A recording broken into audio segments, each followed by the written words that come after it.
मैं अपनी बाकी बहनों के साथ कमरे के बाहर बैठी थी। इस कमरे से ऐसी आवाज़ आ रही थी जैसे कि कोई औरत बहुत ज़्यादा तकलीफ में हो और बुरे तरीके से चिल्ला रही हो। ये आवाज़ मैंने पहली दफ़ा तो नहीं सुनी थी, लेकिन जब मैं पहली दफ़ा सुनी थी तो मैं बेहोश हो गई थी, क्योंकि उस वक्त मेरी उम्र बहुत कम थी। मेरी बहन ने मेरे कंधे पर हाथ रखा और उसने कहा कि परेशान होने की ज़रूरत नहीं है, औरतों की ज़िंदगी में ये वक्त आता ही है। तुम परेशान क्यों हो रही हो? जाकर सो जाओ। मैंने कहा कि मैं ऐसी आवाज़ में कैसे सो सकती हूँ।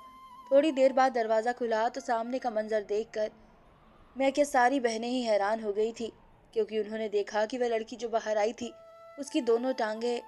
मेरा नाम मरियम है। हम सब लोग 7 बहनें थी। मेरा कोई भाई नहीं था। मैं सबसे छोटी थी।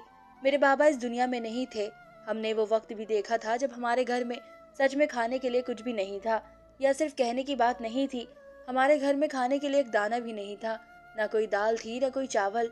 कोई भी ऐसी चीज नहीं थी जिसे पानी में उबाल कर ही हम खा लेते। बड़े ही बुरे दिन थे, लेकिन 3-4 दिन बाद ऐसे ही गुजरे। फिर उसके बाद मेरी माँ कहीं से पैसे लेकर आ गई। फिर कुछ महीनों के दिन बाद मेरी बड़ी बहन की तबीयत तो बहुत ज़्यादा खराब हो गई थी और अचानक से उसका पेट बढ़ने लगा था। मुझे इन बातों की सही से समझ नहीं आई थी। जब मैं बहुत ज़्यादा सवाल की तो मेरी माँ ने कहा कि तुम्हारे घर में एक छोटा सा मेहमान आने वाला है। मैं सुनकर बहुत खुश हो गई थी कि हमारे घर में एक छोटा सा मेहमान आने वाला है, क्योंकि मेरी बड़ी बहन माँ बनने वाली थी। मैं भी बहुत खुश थी, लेकिन ये बात मुझे उस वक्त बहुत अजीब सी लग रही थी कि मेरी बहन की तो शादी भी नहीं हुई है, और मैं ये सही समझती थी कि जब किसी की शादी हो जाती है तो वो उस वक्त माँ बन जाती है और उस बच्चे मिलने शुरू हो जाते हैं। और मेरी बहन की शादी नहीं हुई थी। उसने बच्चा तो पैदा कर दिया। मुझे याद है कि उसकी माँ यहाँ बेटी पैदा हुई थी, लेकिन वो बच्चा कहाँ पर गया ये मुझे नहीं पता था। इसी तरीके से कुछ टाइम के बाद उसने सिर्फ से एक बच्चा पैदा कर दिया, और इससे मेरी छोटी वाली बहन ने भी बच्चा पैदा करना शुरू कर दिया। जैसे ही मेरी कोई बहन 18 साल की होती थी, उसके साथ ही मामला शुरू हो जाता था और वो बच्चे पैदा करना शुरू कर देती थी। 1 साल या 2 साल के फर्क से उसके फिर से मुझे उसके बच्चा हो जाता था, लेकिन बच्चा कहाँ पर चले जाते थे ये कोई नहीं जानता था।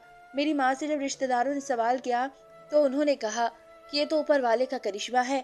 मेरी बेटियों के यहाँ पर बच्चे पैदा हो रहे हैं और मैं ये बच्चे उन लोगों को दे रही हूँ जिनकी कोई औलाद नहीं है। खानदान वालों ने मेरी माँ पर बहुत सारी बातें सुनाई, बहुत ही उंगलियां उठाई और कहा कि ऐसे कैसे हो सकता है, ये हो रहा है तो कुछ उल्टा सीधा काम कर रही है, ऐसा नहीं हो सकता। लेकिन खानदान वालों ने हमारे ऊपर पुलिस का भी केस दर्ज करा दिया था। उन्होंने हमारे पीछे लोगों को लगा दिया, हमारे घर में आना जाना रखा, चोरी चोरी हम पर नजर रखते थे, कौन कहाँ पर आता है कौन कहाँ पर जाता है। हमारे घर में ना तो कोई मर्द रहता था और ना ही कोई मर्द आता जाता था। वो लोग भी आखिरकार हार मान गए और आहिस्ता आहिस्ता ये बात मशहूर होने लगी कि वाकई उस रात की बेटियों के साथ कोई ऊपर का करिश्मा है, जो बिना शादी के उनके यहाँ पर औलाद पैदा हो जाती है। अब तो हमारे पास लोग आने लगे थे और हमसे औलाद ले जाते थे। वैसे जिनको औलाद की सख्त जरूरत होती थी, जो 12-12 13-13 साल औलाद के बिना काटने के बाद आखिरकार फैसला कर लेते थे कि किसी बच्चे को भी गोद ले लिया जाए। लेकिन मेरी माँ वो बच्चे उनको ऐसे नहीं देती थी, बल्कि उनसे कुछ पैसे भी लेती थी। मेरी माँ ने कोई खास कीमत नहीं रखी थी, बस मेरी माँ को देती थी कि आपकी जिंदगी पर इतनी बड़ी खुशी आई है तो आप खुश होकर कुछ नहीं देंगे। अब जिसकी कोई हैसियत होती थी वो उसे हिसाब से कुछ ना कुछ दे जाता। एक दफा तो एक जोड़ा ऐसा आया था जो हमें पूरे 1 लाख देकर गया था। मेरी माँ खुशी से झूम उठी थी और मेरी बहन ने भी, जो कि मेरी बहन है, खुश नहीं रहती थी। अब उसका मैं मेरी 4 बहनें पढ़ चुकी थी, जिनकी उम्र 18 साल से ऊपर हो चुकी थी, और उनके चेहरे पर कभी मुस्कुराहट नहीं आती थी। वो हमेशा उदास और परेशान सी रहती थी। ज्यादातर उनकी तबीयत खराब ही रहती थी। एक बहन का बच्चा पैदा हो जाता तो 4-5 महीने बाद ही उसका बच्चा इस दुनिया में आने वाला होता था।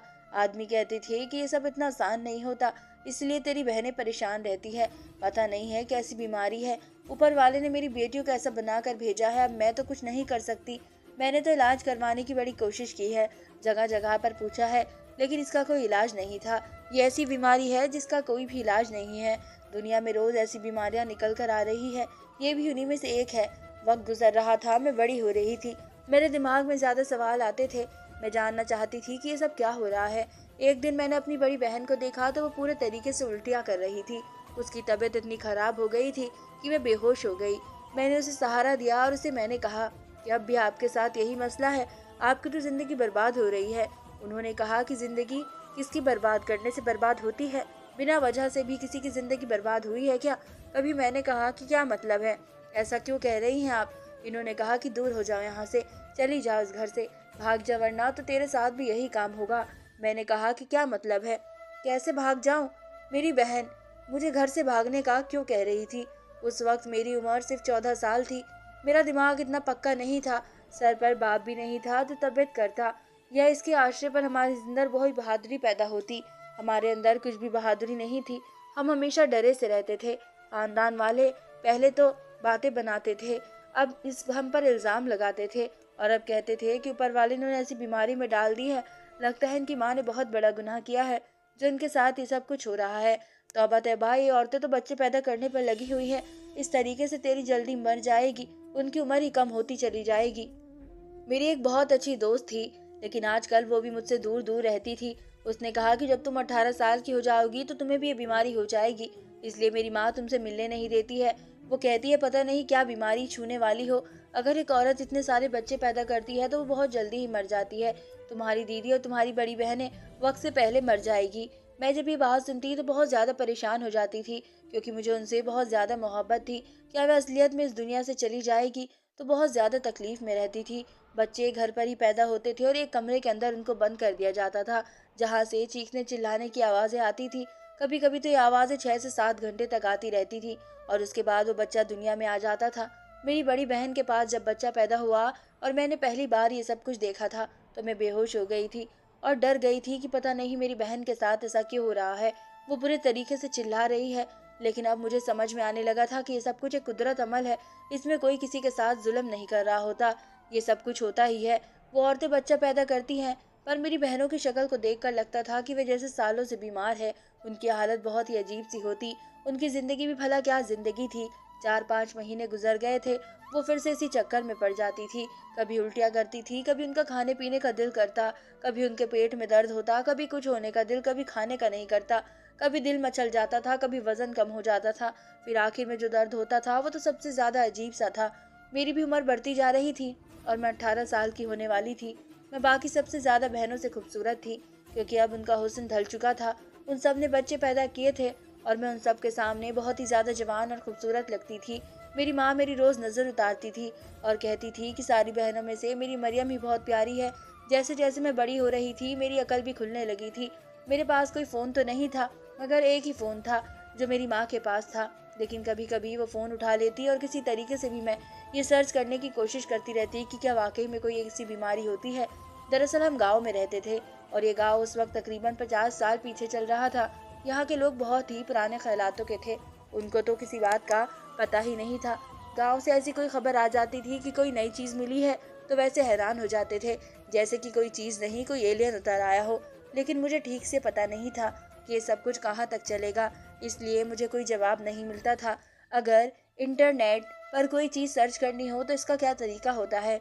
एक दिन मेरी माँ ने मेरे हाथ में फ़ोन देख लिया और जैसे ही मैंने उनका फ़ोन उठाया उस पर किसी आदमी की कॉल आ रही थी।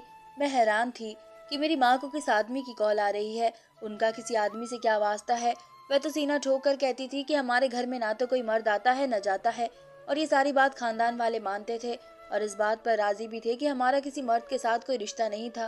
फिर यह आदमी कौन था जिसको मेरी माँ ने कई कॉल की और अब वह कॉल बैक कर रहा था।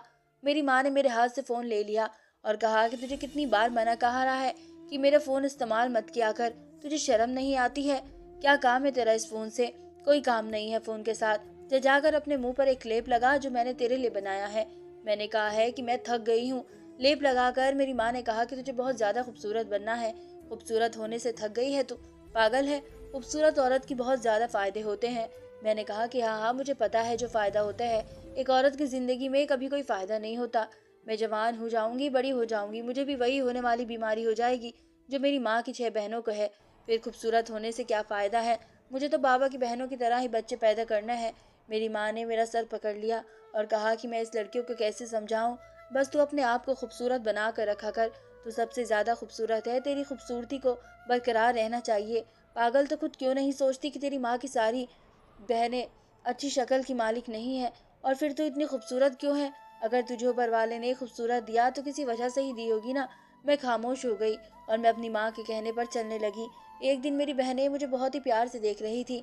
आज भी उसने बच्चा पैदा किया था, लेकिन वो मुझे ऐसे देख रही थी जैसे बीमार वह नहीं, बीमार मैं हूँ। मैंने कहा कि क्या हुआ, क्या देख रही हो। मैं उसके पैर दबा रही थी। उसने कहा कि तुम एक काम करो, तुम चाचू के पास चली जाओ, वो जो कराची में रहते हैं। मैंने कहा कि आपको पता है कि आदमी उन्हें कितना नापसंद करती हैं, उनसे कितनी नफरत करती हैं। दरअसल मेरे बाबा का एक ही भाई था जिसका नाम रहमत था। जब मेरे बाबा इस दुनिया से चले गए थे तो वो यहाँ पर आए थे और उन्होंने कहा था कि आप हमारे साथ चलें, हमारे घर पर रहें। मेरा भाई इस दुनिया से चला गया है, लेकिन उसकी फैमिली मेरी जिम्मेदारी है। मेरी माँ ने कहा था कि तुम तो खुद भूखे नंगे हो, हमारे लिए क्या कर पाओगे। तो उसने कहा था कि कुछ भी कर लूँगा, आप लोगों को कभी भूखा नहीं रहने दूंगा। मैं शरीफ आदमी हूँ, ईमानदार आदमी हूँ, सब सरकारी नौकरी करता हूँ, चाहे तो लाखों रुपए भी कमा सकता हूँ। मैं अपने घर में एक आराम करने वाला भी नहीं आने देता हूँ। मेरी माँ ने उसके साथ जाने से इनकार कर दिया था। उसने कहा कि अगर आपको नहीं आना है तो मेरे भाई की औलाद मुझे वापस कर दें। तो मैं मेरी माँ से पूरे तरीके से भड़क गई थी। उसने कहा था कि ये मेरी बच्चियाँ हैं, मैं आपको दिल को संभाल लूँगी। लेकिन वे बहुत अच्छे इंसान थे। इतना तो मैं जानती थी कि मेरी माँ मुझे कभी वहाँ पर नहीं भेजेंगी और मेरा वहाँ जाना मेरी माँ को बिल्कुल भी पसंद नहीं आएगा। फिर वो ऐसा क्यों कह रही थी। मैंने कहा कि आपको क्या हो गया है, मैं वहाँ पर कैसे जा सकती हूँ। मेरी बहन ने कहा कि तुम वहाँ पर चली जाओ, इससे पहले कि तेरे साथ भी ये सब कुछ हो जाए तो वहाँ पर चली जा। मैंने कहा कि वहाँ पर मैं चली जाऊँ तो मेरे साथ ऐसा कुछ नहीं होगा, ये बीमारी तो हमारे खून में है ना, मुझे भी हो जाएगी। मेरी बहन ने अपना सर पकड़ लिया और उसने कहा कि मैं तुझे कैसे समझाऊं। मैं बस उसके पैर दबाती रही और वहां जाकर बंद कर कर सो गई थी। मैं भी उसके पैरों में बैठी सो गई थी। मुझे चीखने चिल्लाने की आवाज़ आई तो मेरी आंख खुली, मुझे किसी ने हिलाकर उठाया था। उस वक्त मेरी बहन के पास खड़े होकर रो रही थी क्योंकि वह दुनिया से जा चुकी थी। जब मैंने ये मंजर देखा तो मैं भी हैरान रह गई थी। डॉक्टर ने बताया कि बहुत ज़्यादा बच्चे पैदा करने की वजह से कमज़ोरी हो गई थी और इस दुनिया से चली गई है, क्योंकि मेरी बड़ी बहन ने 7 बच्चे पैदा किए थे। मैंने जब उसको देखा तो मैं बुरी तरीके से रोने लगी थी और मैं भी बेहोश हो गई थी। मेरी आंख खुली तो मेरी बहन को दफना दिया गया था। सारे घर में रोने का माहौल था। लोग उल्टी सीधी बातें कर रहे थे, कह रहे थे कि लगता है इनके ऊपर किसी ने जादू टोना कर दिया है, इनके बच्चों के साथ कितना कुछ हो रहा है। अरे न शादी हुई है और ना ही डोली उठी है, बेचारी बच्चे पैदा करती रही और इस दुनिया से चली गई। इस मैयत ने एक और लड़की आई थी जो शहर से पढ़कर आई थी। उसने कहा कि ये सब कुछ झूठ है, ऐसा थोड़ी ना होता है। मैंने तो आज तक ऐसी किसी बीमारी के बारे में नहीं सुना है। मैं तो डॉक्टर बन रही हूँ, मुझे तो नहीं पता है कि ऐसी कोई बीमारी भी होती है। ये सब कुछ झूठ है। उस बाकी औरत समझ रही थी कि ये झूठ नहीं है। भला ऐसा थोड़ी ना होता है कि कोई अपनी औलाद के साथ इतना बुरा थोड़ी ना करता है। और हम लोग तो इतने सालों से देख रहे हैं कि उनके घर में किसी मर्द का आना जाना भी नहीं है, लेकिन फिर भी उनके यहाँ पर औरतें पेट से हो रही हैं। वो लड़की इस बात को नहीं मान रही थी, लेकिन उसको मानने या मानने से क्या होता है। मेरी बहन तो बेचारी दुनिया से जा चुकी थी। वो बहुत रो रही थी। अब मेरी दूसरी बहन के यहाँ पर भी औलाद होने वाली थी और वो पहले से बहुत ज़्यादा डरी हुई थी। वो कह रही थी कि मेरी बहन ने बच्चे पैदा किया और कमज़ोरी से वो दुनिया से चली गई। मेरा भी तो चौथा बच्चा है, मैं भी मर जाऊंगी, मुझे भी मर जाना है। कहते हैं ना, जब इंसान के हालात बस में ना हो और वो इस तरीके की बातें सोचता है तो परेशान हो जाए तो इसके लिए और भी परेशानी बन जाती है। वही हुआ कि वक्त से पहले उसका दर्द शुरू हो गया था और डॉक्टर ने कहा कि ऑपरेशन करना पड़ेगा क्योंकि इसका ब्लड प्रेशर बहुत ज़्यादा हाई है। ऑपरेशन कैसे करें, वो और भी ज़्यादा घबराने लगी थी और उसको हाई ब्लड प्रेशर होने की वजह से फालिज का अटैक हो गया था और वह बेचारी चारपाई पर पड़ गई थी। उसे देखकर हम सब की रूह तड़प कर रह गई थी। जो बहन इस दुनिया से चली गई थी, अभी तो उसका ही काम नहीं हुआ था और यहाँ पर बेचारी इस हालत में पहुँच गई थी। मैं अपने दोस्त के यहाँ पर घर चली गई थी और मैंने उसे कहा कि खुदा के लिए मेरी बात सुनो। उसने कहा कि नहीं नहीं, मेरी माँ ने कहा है कि तुम यहाँ पर नज़र भी मत आना। मैंने कहा कि लेकिन वो तो घर पर नहीं है ना, तभी तो मैं यहाँ पर आई हूँ, प्लीज़ दरवाज़ा खोल दो, मेरी बात सुन लो। मैंने उससे कहा कि नहीं, अगर इनको पता चल गया तो वो मुझे बहुत ज़्यादा मारेंगी। मैंने कहा कि तुम मेरी दोस्त हो, तुम्हें मेरी दोस्ती का वास्ता, तुम मेरी मदद करो, मैं पढ़ी लिखी नहीं हूँ, मुझे किसी तरह ये पता करके बता दो क्या दुनिया में कुछ ऐसी भी कोई बीमारी होती है जिसमें औरत खुद से ही माँ बन जाती है। उसने कहा कि तुम यहीं पर खड़ी हो जाओ, मैं कंप्यूटर से देख कर बताती हूँ, मैं तुम्हें अंदर नहीं आने दे सकती हूँ, मुझे माफ़ कर देना, लेकिन मैं तुम्हारी इतनी मदद ही कर सकती हूँ। मैंने कहा कि ठीक है। वो अंदर चली गई और थोड़ी देर बाद कमरे से बाहर आई। उसने कहा कि कंप्यूटर के मुताबिक ऐसी कोई सी बीमारी नहीं है, ऐसा हो ही नहीं सकता। ऐसे कुछ तरीके हैं जिनमें शादी के बिना बच्चे पैदा कर सकते हैं, लेकिन इसके लिए भी उन्हें एक खास तरीके के अमल से गुजरना पड़ता है, जैसे जैसे आईएएफ कहते हैं। ये बिल्कुल भी नामुमकिन है कि औरत बिना मर्द के बच्चा पैदा कर दे, ऐसा नहीं हो सकता। मैंने कहा कि फिर मेरी बहनों के साथ ये क्यों हो रहा है। उसने कहा कि मैं कुछ नहीं कर सकती हूँ, मुझे नहीं पता है। मेरी ये सहेली थोड़ी पढ़ी लिखी थी और पूरे गांव में इसके पास ही कंप्यूटर था। फिर मैं घर पर वापस आ गई थी। मेरी माँ ने मुझे देखा तो कहा कि कहाँ पर चली गई थी। मैंने कहा कि मैं अपनी दोस्त से मिलने गई थी। मेरी माँ ने कहा कि अब तुझे अपने घर से बाहर निकलने जाना नहीं है। तुझे पता नहीं कि कल तेरी 18 सालगिरह है। मैंने ये बात सुनी तो दंग रह गई। मैंने कहा, इसका क्या मतलब हुआ? क्या मेरे साथ ये सब कुछ होगा? मेरी माँ ने कहा कि ये बात तो अजीब सी है, लेकिन क्या कर सकते हैं। अब की बार मैं तुम्हारा बहुत ज्यादा ख्याल रखूंगी, खाने पीने से लेकर सब चीजों का, जिससे तुम्हें कोई तकलीफ ना हो। क्योंकि तेरी बड़ी बहनें कमजोरी की वजह से ही इस साल तक पहुंची है। एक बेचारी तो इस दुनिया से चली गई और दूसरी बिस्तर पर पड़ गई थी। अब मेरी जो बहन बिस्तर पर थी वो भी मुझे यही कह रही थी कि यहाँ से भाग जाओ, यहाँ से भाग जाओ। लेकिन मुझे उसकी बात ठीक से नहीं समझ आ रही थी, क्योंकि फालिश का अटैक होने की वजह से वो ठीक से बोल नहीं पा रही थी। पता नहीं क्या कहना चाहती थी और क्या नहीं।